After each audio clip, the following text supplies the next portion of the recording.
High. তো এখানে আমি পিএসসি ক্লার্কশিপের যে আলটিমেট যে কাট আপ সেটা পার্ট 1 এবং পার্ট 2 মিলিয়ে ফাইনাল সিলেকশন অবধি যেতে হলে কিভাবে এগোতে হবে সেই কাট আপ নিয়ে একটু পর্যালোচনা। সবার ডাউট রয়েছে এই বিষয়ে যে পার্ট 2তে যে গ্রুপ এ গ্রুপ বি মানে হলো বাংলা পেপারে 50 ডেসক্রিপটিভ এবং ইংলিশ ডেসক্রিপটিভ 50, এতে কি কোয়ালিফাইং মানে ব্যাংকিংয়ের মতন মানে সাবজেক্ট ওয়াইজ কোয়ালিফাইং মার্কস পেতে হবে বা তার উপরে ইন্ডিভিজুয়াল সাবজেক্টের উপরে কাট অফ মার্কস থাকে? না, এখানে ব্যাংকিংয়ে যেমন ম্যাথে আলাদা কাট অফ থাকে, ক্যাটাগরি ওয়াইজ রিজনিংয়ে আলাদা কাট অফ পেতে হয়, কোয়ালিফাইং মার্কস মিনিমাম মার্কস পেতে হয়, এখানে সেই সমস্ত না। পার্ট 1-এ ফার্স্টে কাট অফ মার্কস বেরোবে, তারপর তারা পার্ট 2-এ ডাক পাবে। এখানে পার্ট 1 পার্ট 2 টোটাল সাম হবে। এখানে আমি আরেকবার ক্লিয়ারিফাই করে দিই বিষয়বস্তুটা। এখানে তোমরা দেখতে পাচ্ছ নিশ্চয়ই যে এটা পার্ট 1 মানে যে এমসিকিউ হয়েছিল সেই 100-র মধ্যে অনেকে এই নম্বরটা পেয়েছে। আর এটা ইংলিশের জন্যে 50-তে, এটা ডেসক্রিপটিভের 50, আর এটা ইংলিশ গ্রুপ এতে থাকে এবং গ্রুপ বিতে থাকে বাংলা। তিনটে লিখতে হয়, তিনটের মধ্যে দুটো 15 মার্কসের থাকে।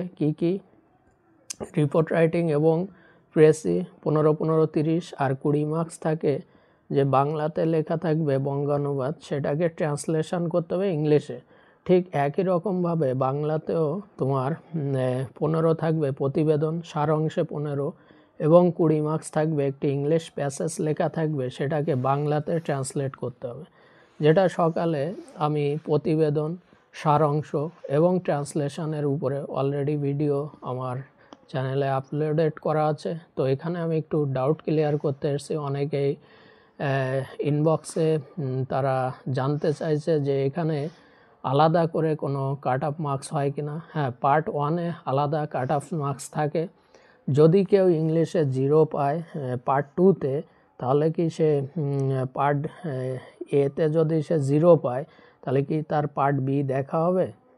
অবশ্যই দেখা হবে। এই ক্যান্ডিডেট যেমন 0 পেয়েছে ইংলিশে 50-তে, আর এ বাংলায় পেয়েছে 32। তো 32 প্লাস 50 পেয়েছিল প্রিলিমিনারি বা এমসিকিউ পার্ট 1-এ।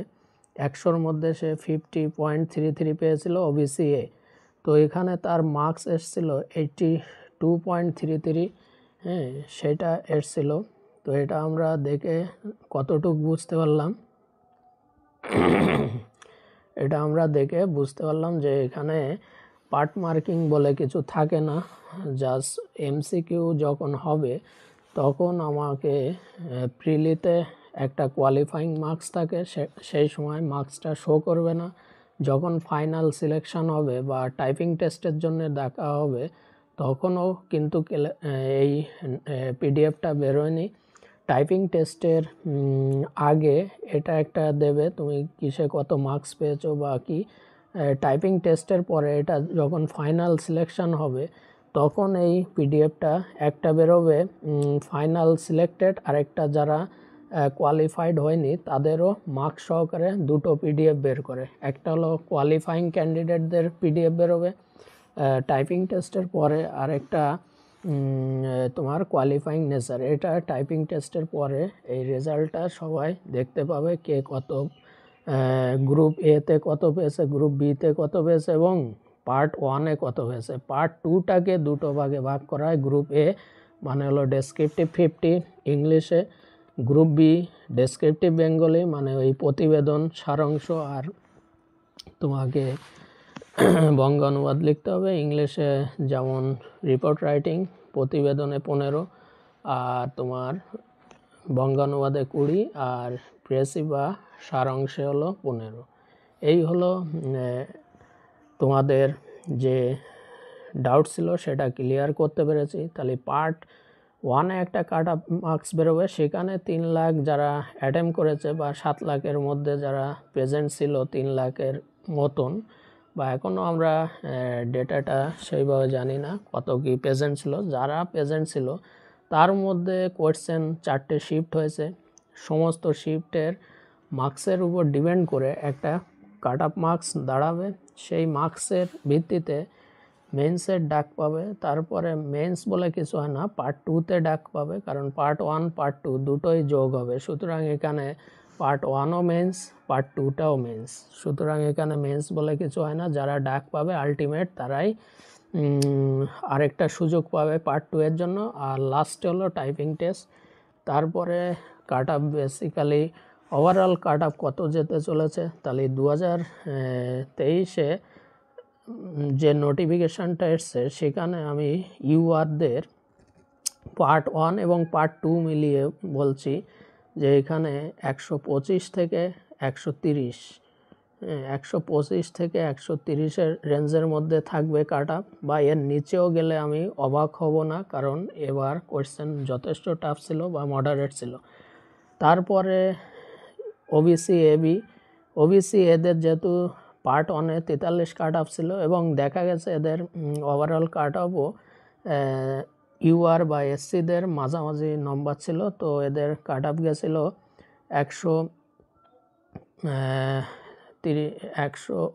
জেনারেলদের যেহেতু 125 থেকে 30 বললাম, তো এদের আমি বলতে পারি 110 থেকে 115 রেঞ্জে। যারা এসসি আছো তো গ্রুপ এ বি, তোমরা একটু গ্রুপ বি একটু বেশি কাট অফ লাগবে, ওদের 118 থেকে 124-এর মধ্যে কাট অফ থাকবে পার্ট 1 এবং পার্ট 2 ফাইনাল সিলেকশন অবধি। এসসি কমিউনিটিদের কত পেতে হবে, 200-র মধ্যে। তাহলে পার্ট 1-এ তো একটা কাট অফ বেরোবে এবং পার্ট 2তেও তাদের পেতে হবে টোটাল 102 থেকে 110 মার্কের রেঞ্জের মধ্যেই থাকবে এদের কাট অফ। 102 থেকে 110 ফাইনাল সিলেকশন হবে 200-এর মধ্যে, পার্সেন্টাইজ করে এটা এরকম দেখানো হবে। তারপরে থাকলো এসটি কমিউনিটি, এদের কাট অফ 200-র মধ্যে এদের পেতে হবে পার্ট 1 এবং পার্ট 2 মিলিয়ে এদের পেতে হবে কত, 80 মার্কসের মতন। তাহলে 80 মার্কস যদি এরা এমসিকিউতে এখন পেয়ে থাকে কেউ, তাহলে সে তো অবশ্যই চান্স পাবে। কিন্তু তার যদি সেক্রেটারিয়েট বা ডিরেক্টরিয়েট বা রিজনাল এই পোস্টগুলো যদি নিতে হয়, তাহলে তাকে বেশি মার্কস পেতে হবে র্যাঙ্ক অনুযায়ী। পোস্ট প্রিফারেন্স কিন্তু অটোমেটিক সিলেক্ট হয়ে যাবে। তো সবসময় আমি 70 বা 80 পেয়ে আসি বলে লাফালাফির কিছু নেই, আরও বেটার করতে হবে পার্ট 2-তে আমার ডেসক্রিপটিভে, তবেই র্যাঙ্ক আমার 1 থেকে 100-র মধ্যে থাকলে একটা সেক্রেটারিয়েটে যাওয়া যাবে। তারপর ডাইরেক্টরিয়েট, আর লাস্টে যারা পড়ে থাকবে তারা রিজনাল, মানে বাড়ির আশেপাশে পাবে, কিন্তু তাদের প্রমোশন কিন্তু এত নেই, কারণ সেক্রেটারিয়েটে 7টা প্রমোশন হয়, লোয়ার ডিভিশন ক্লার্ক থেকে, তারপরে আপার ডিভিশন, তারপরে এসও, তারপরে এইভাবে 7টা প্রমোশন পেয়ে লাস্ট অবধি সে যদি বয়স কম বয়সীরা হয় তারা 7 অবধি যেতে পারবে, মানে আইএস বা ডব্লিউবিসিএস যে নীলবাতের গাড়ি থাকে সেরকম অবধি পৌঁছাতে পারবে বয়সের শেষের দিকে একদম।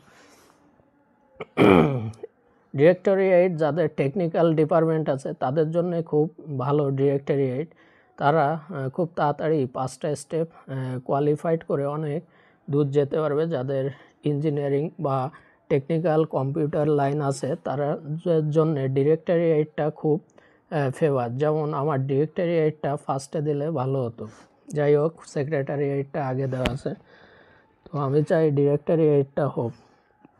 তারপরে রিজনাল লাস্টে পড়ে থাকবে যারা বিডিও অফিস টফিস বা পঞ্চায়েতের বিডিও আশপাশ, মানে তাদের যে কাজগুলো পড়ে সেইগুলো রিজনালে বাকিরা চলে যাবে। এডুকেশন ডিপার্টমেন্টে এগুলো তোমার বিভিন্ন রিজনাল বা ডিরেক্টরিয়েটের মধ্যে পড়ে, সেক্রেটারি সব নবান্নে পড়ে। তারপরে আমরা কোনো একটি কাজ মনে হয় স্কিপ করে গেলাম, না এসটি হয়ে গেছে। এবার বাকি থাকলো ইডব্লিউএসদের কত যেতে চলেছে, তাহলে ইডব্লিউএসদের মোটামুটি এসসি এবং এসটির মাঝামাঝি মার্কস পেতে হবে। তাহলে ইডব্লিউএসদের 112 থেকে 115-র মধ্যে পেলে এরা সিলেক্টেড হবে ফাইনাল সিলেকশন। কতর মধ্যে, 100 + 100 মানে 200-এর মধ্যে। অলরেডি এমসিকিউ হয়ে গেছে, এবার ডিসক্রিপটিভ 100-র মধ্যে তাদের লড়াই করতে হবে 50-50। তো এটাই জারি রাখতে হবে। এবার আসুক কিছু ইডব্লিউএসদের কিছু সমস্যা আছে, ইস্যু আছে, যে আমাদের 1 বছর অন্তর আবার নতুন করে কার্ড বানাতে হয়। এটা আমি আগের ভিডিওয় বলেছিলাম, রিনিউয়াল করতে হয় না, ওবিসিদের মতন রিনিউয়াল করতে নেই, এদের আবার নতুন করে।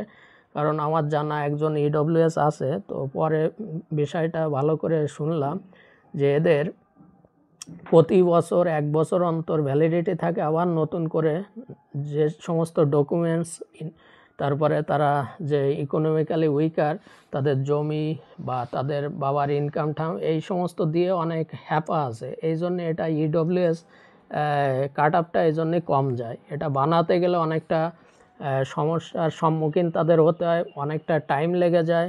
ফর্ম ফিল আপ যখন বেরিয়েছিল তখন অনেকে দৌড়াদৌড়ি করেছে, অনেকে করতে পারেনি। তো তাদের বিষয়টা তারা সেটা পিএসসি বোর্ড বুঝবে, এ নিয়ে আমি কোনো তর্ক বিতর্কে যাব না।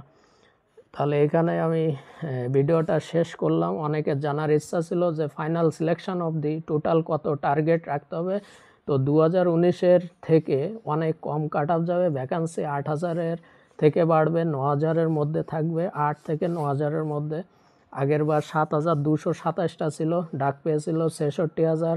টাইপিং টেস্টের পরে সেই 1:1 অনুপাতে দেওয়া হয়েছিল। এবার শোনা যাচ্ছে ওয়েটিং লিস্ট থাকবে, অনেকে পিএসসি পেয়ে যাওয়ার পরেও ডব্লিউবিসিএসের রেজাল্টের পরে অনেকে গ্রুপ সি ডিতে ঢুকে গেছিলো, অনেক সিট ফাঁকা থেকে গেছিলো। এটা এবার হবে না, গভর্নমেন্ট একটা ভালো স্টেপ নিয়েছে যে ওয়েটিং লিস্ট হবে। তো যাদের নিচের দিকে মার্কস থাকবে তাদের একটা অপরচুনিটি থাকবে, এটা আমি ডেটাটা জেনে তারপরে এই ভিডিওতে বলছি। ওকে, দেখা হচ্ছে নেক্সট ভিডিও।